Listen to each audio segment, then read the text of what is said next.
간암 치료.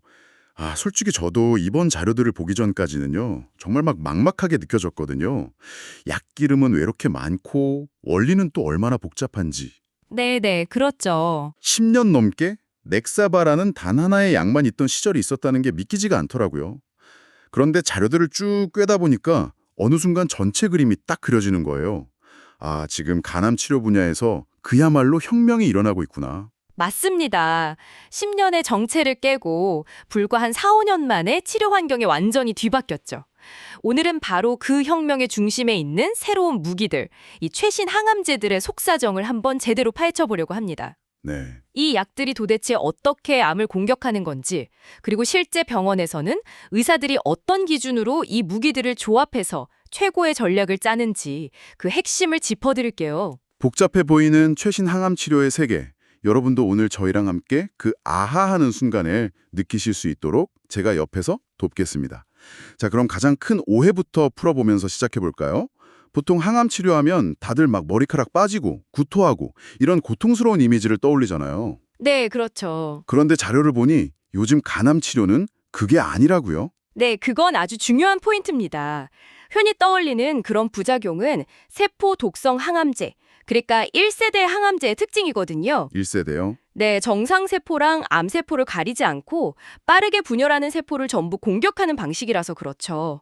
그런데 간암에서는 이 1세대 약들의 효과가 별로 크지가 않아서요. 지금은 거의 사용하지 않습니다. 그러니까 무차별 폭격을 하던 시대는 지났다. 이런 거군요. 지금 간암 치료를 이끄는 건 훨씬 더 정교한 2세대, 3세대 항암제라고 들었습니다. 맞아요. 먼저 2세대 항암제는 표적 항암제라고 부릅니다. 말 그대로 미사일처럼 암세포의 특정 표적만 골라서 공격하는 약이죠. 자료에 나온 비유가 아주 귀에 쏙 들어오더라고요.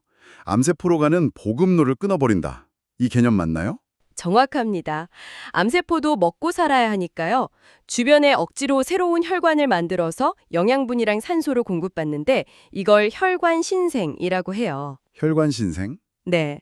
넥사바나 렘비마 그리고 오늘 자세히 다룰 아바스틴 같은 표적 항암제들이 바로 그 보급로, 즉 신생 혈관이 자라나는 걸 막는 역할을 합니다. 암을 굶겨 죽이는 전략인 셈이죠. 보급로를 차단해서 적을 고사시킨다. 아주 직관적이네요. 그런데 요즘 가장 뜨거운 주제는 단연 3세대 면역 항암제잖아요. 네, 그렇죠. 면역이라는 단어 자체는 친숙한데 이게 항암 치료에 쓰인다고 하면 좀 막연하게 느껴져요. 핵심은요. 이 약이 암세포를 직접 공격하지 않는다는 점에 있습니다. 직접 공격하지 않는다? 네. 대신 우리 몸의 군대, 즉 면역세포를 깨워서 일을 시키는 조력자 역할을 하죠. 우리 몸의 군대를 깨운다고요? 네. 우리 몸에는 원래 암세포 같은 비정상세포를 찾아내서 공격하는 T세포라는 정예 부대가 있습니다. 네네. 그런데 암세포가 아주 교활해요. T세포 표면에 있는 PD-1이라는 일종의 브레이크를 딱 눌러서 T세포를 잠재워버립니다. 나는 네 편이니까 공격하지 마 하고 속임수를 쓰는 거죠. T세포의 눈에 일종의 위장막을 치는 거군요. 바로 그겁니다. 면역 항암제는 그 위장막을 걷어내고 T세포의 브레이크를 풀어주는 역할을 하는 거예요. 잠에서 깨어난 T세포가 어라, 저놈은 적군이었잖아 하고 다시 암세포를 공격하게 만드는 원리죠. 티센트릭, 임핀지, 옵디보 같은 약들이 바로 이 T세포를 깨우는 특공대라고 보시면 됩니다. 와, 정말 흥미롭네요. 외부에서 폭탄을 던지는 게 아니라 우리 몸 안에 군대를 재무장시키는 거군요. 그럼 이렇게 표적 항암제, 면역 항암제라는 좋은 무기들이 많아졌으니 어떤 무기를 언제 어떻게 쓸지 선택하는 그 전략이 훨씬 중요해졌겠어요. 그렇습니다. 선택지가 늘어난 만큼 첫 전투, 즉 1차 치료를 어떻게 시작할지가 예후에 결정적인 영향을 미치게 됐죠. 현재 전 세계적인 표준 치료 가이드라인은 크게 두 가지 조합을 최전선에 내세우고 있습니다. 제가 아까 본 그 연합팀들이군요. 하나는 면역 항암제와 표적 항암제가 힘을 합친 면역 표적 연합팀. 다른 하나는 두 종류의 면역 항암제가 뭉친 면역 정예팀. 이렇게 이해하면 될까요? 아주 좋은 비유입니다. 첫 번째 연합팀이 바로 티센트릭 면역 플러스 아바스틴 표적 조합이고요. 두 번째 정예팀이 임핀지 면역 플러스 이뮤도 면역 조합입니다. 이 두 팀이 지금의 1차 치료를 이끌고 있죠. 특히 자료에서는 티센트릭 플러스 아바스틴 요법을 거의 간암 치료의 역사를 바꾼 게임 체인저 수준으로 평가하던데요. 도대체 어떤 결과가 있었길래 그런 건가요? 그 전까지 10년간 왕자를 지켰던 넥사바 단독요법과 직접 비교한 연구에서 압도적인 결과를 보여줬기 때문입니다. 아, 단순히 환자의 생존 기간을 몇 개월 늘린 수준이 아니었어요. 암덩어리가 눈에 띄게 줄어드는 객관적 반응률이 넥사바의 2배가 넘었습니다. 2배 이상이요? 그 자체로도 대단한데 제가 진짜 놀랬던 건 완전 관해라는 단어였어요. 5.5%의 환자에게서 나타났다고요? 네, 맞습니다. 잠깐만요. 완전 관해라는 건 말 그대로 영상 검사에서 암이 보이지 않을 정도로 사라졌다는 뜻이잖아요. 맞습니다. 이게 넥사바 시절에는 거의 불가능에 가까운 이야기 아니었나요? 그렇죠. 5.5%라는 숫자가 작아 보일 수 있지만 진행성 간암 환자 10명 중 1명은 암이 사라지는 경험을 할 수 있게 됐다는 거잖아요. 이건 의료진에게도 환자에게도 거의 기적에 가까운 결과였겠네요. 네, 그야말로 패러다임의 전환이었죠. 이전에는 그저 암의 진행을 억제하고 생존 기간을 조금이라도 연장하는 게 목표였다면 이제는 완전 관해, 나아가 완시까지도 조심스럽게 바라볼 수 있는 시대의 문을 연 상징적인 결과였습니다. 그렇다면 이제 모든 환자들이 이 티센트릭 플러스 아바스틴이라는 꿈의 조합으로 치료를 시작하게 되는 건가요? 그렇지는 않습니다.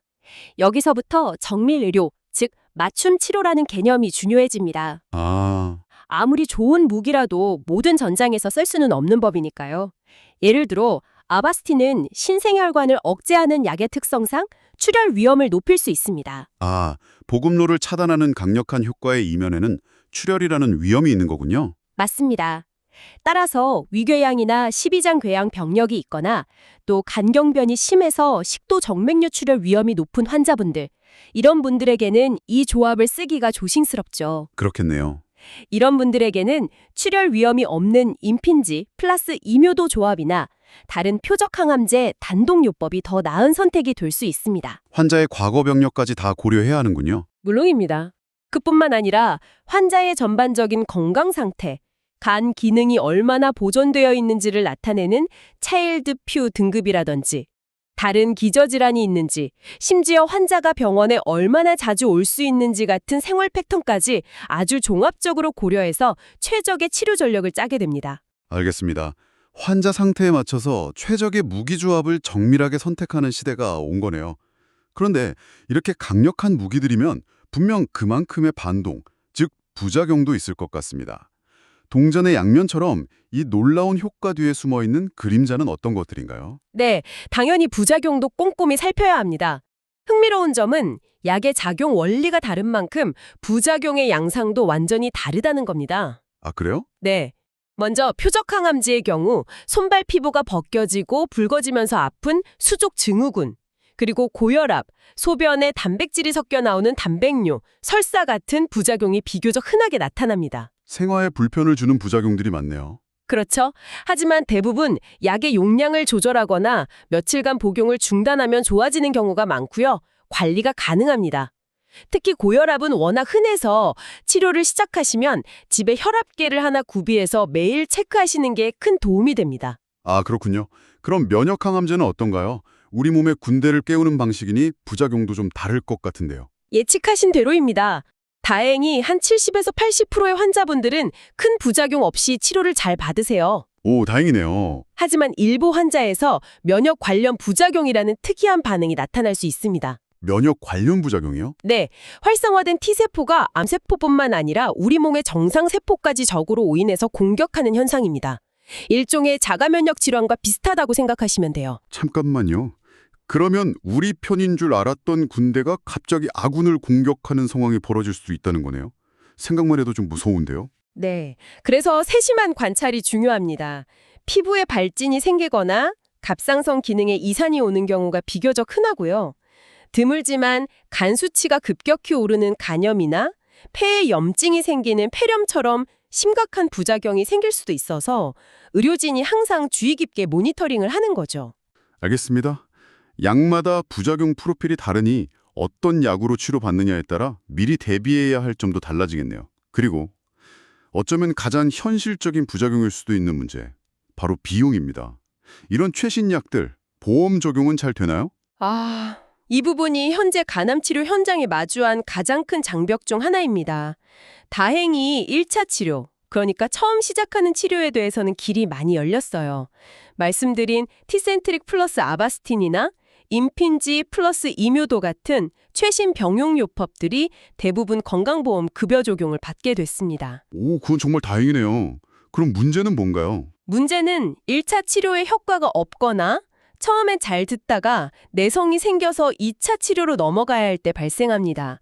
쓸 수 있는 좋은 약들은 여러 개 개발되어 있는데 스티바가라는 약을 특정 조건에서 사용할 때를 빼고는 대부분 보험 적용이 안 됩니다. 잠깐만요. 그게 무슨 말이죠?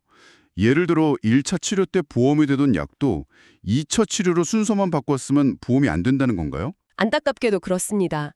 렌비마 같은 약이 대표적이죠. 1차에서는 급여가 되지만 2차에서는 비급여로 전환됩니다. 와, 환자 입장에서는 너무나 답답한 상황이죠. 신약의 개발 속도와 임상 데이터가 쌓이는 속도를 건강보험 제도가 따라가지 못하면서 환자들이 고스란히 경제적 부담을 떠안게 되는 급여 절벽이 존재하는 겁니다. 정말 안타까운 현실이네요. 그래도 여기서 멈추지 않고 치료법은 계속 발전하고 있겠죠? 자료들을 보니 저 멀리 더 놀라운 미래가 그려지고 있더라고요. 네, 바로 차세대 면역 치료법으로 불리는 카티 세포 치료입니다. 이건 정말 개념 자체가 혁신적이에요. 환자 본인의 세포를 꺼내서 업그레이드한 뒤에 다시 넣어준다는 거요? 정말 공상과학 영화 같은 이야기던데요. 이게 현실적으로 가능한 기술인가요? 이미 혈액암 분야에서는 일부 상용화되어 쓰이고 있습니다. 원리는 이렇습니다. 환자의 혈액에서 면역세포인 T세포를 분리해서 몸 밖으로 꺼내요. 네. 그리고 실험실에서 유전공학 기술을 이용해 이 T세포의 암세포를 훨씬 더 잘 찾아내는 특수 레이더, CAR와 강력한 공격 무기를 장착해줍니다. 이렇게 킬러 T세포로 개조한 뒤에 수억 개로 증폭시켜서 다시 환자 몸에 주입하는 거죠. 제 몸의 T세포가 특수부대원으로 훈련받고 돌아오는 거네요. 엄청난 개인 맞춤형 치료법인데 비용이나 시간이 만만치 않겠어요? 맞습니다. 아직은 기술적인 난제도 많고 비용도 매우 비싸서요. 간암 같은 고형암에서만 아직 연구 단계에 머물러 있습니다. 하지만 언젠가 이 기술이 상용화된다면 암 치료의 판도를 또 한 번 바꿀 수 있는 잠재력을 가졌다고 평가받고 있죠. 그리고 또 하나, 미래를 위해 여러 전문가가 공통적으로 강조하는 게 있더라고요. 바로 임상 연구에 대한 인식을 바꿔야 한다는 점이었어요. 지적입니다. 아직도 많은 분들이 임상 연구를 더 이상 쓸 약이 없을 때 마지막으로 해보는 실험적인 치료 정도로 생각하시거든요. 네, 그런 이미지가 좀 있죠. 하지만 이건 완전히 잘못된 생각입니다. 내일의 표준 치료가 될 신약을 가장 먼저 만날 수 있는 기회로 봐야 한다. 이 문구가 굉장히 인상 깊었습니다. 바로 그겁니다. 지금 우리가 표준 치료로 당연하게 쓰고 있는 티센트릭 플러스 아바스틴 조합도 불과 몇 년 전에는 임상 연구를 통해서만 쓸 수 있었던 약이었습니다. 전 세계에서 가장 권위 있는 암 치료 가이드라인 중 하나인 미국 NCCN 가이드라인 첫 페이지에는요. 암 환자에 대한 최상의 관리는 임상시험 참여다라고 명시되어 있을 정도예요. 아, 최상의 관리. 네, 최고의 치료를 받을 기회라는 거죠. 자료에 소개된 한 환자분의 사례가 계속 기억에 남아요. 사기간암 진단을 받고 모든 걸 포기하려던 분이었는데 의료진의 설득으로 임상연구에 참여하게 됐다고요. 네.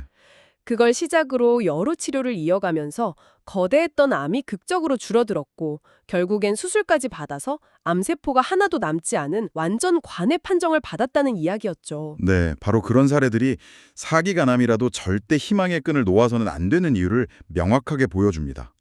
표준 치료의 길이 막혔다고 해서 모든 길이 끝나는 게 아니라는 거죠. 임상연구라는 새로운 길이 항상 열려 있고 그 길이 때로는 기적을 만들기도 합니다. 오늘 이야기를 정리해보면 간암 치료는 이제 하나의 정답을 찾는 시대에서 벗어나서 면역항암제와 표적항암제라는 다양한 무기를 환자 개개인의 특성에 맞춰 조합하고 순서를 정하는 정밀요료의 시대로 완전히 접어들었네요. 맞습니다.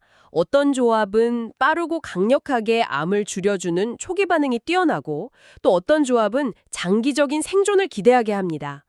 각 약의 장단점과 환자의 간 기능, 출혈 위험성, 전신 상태 등을 모두 고려해서 최적의 전략을 세우는 것. 이것이 바로 지금 간암 치료의 핵심이라고 할 수 있습니다. 문득 이런 생각이 드네요. 자료에서 간암 재발의 근본 원인이 단순히 남은 암세포 몇 개가 아니라 암이 생겨날 수밖에 없는 병든 간 그 자체에 있다고 지적하잖아요. 네, 그렇죠. 그렇다면 오늘 우리가 이야기 나눈 이 강력한 전신치료제들이 언젠가는 진행성 암 환자뿐만 아니라 수술이나 시술 후에 눈에 보이지 않는 암세포를 처리하고 재발을 막기 위한 보조적인 치료에도 쓰일 수 있지 않을까요? 아, 매우 중요한 질문입니다. 실제로 이미 그런 방향의 대규모 임상 연구들이 활발하게 진행되고 있습니다. 만약 이 연구들에서 긍정적인 결과가 나온다면 간암은 더 이상 완치가 어려운 암이 아니라 고혈압이나 당뇨처럼 약으로 꾸준히 조절하며 살아가는 관리가 가능한 만성질환, 이렇게 그 패러다임이 또 한 번 바뀌게 될지도 모릅니다. 우리는 지금 그 거대한 변화의 한복판에 서 있는 셈이죠.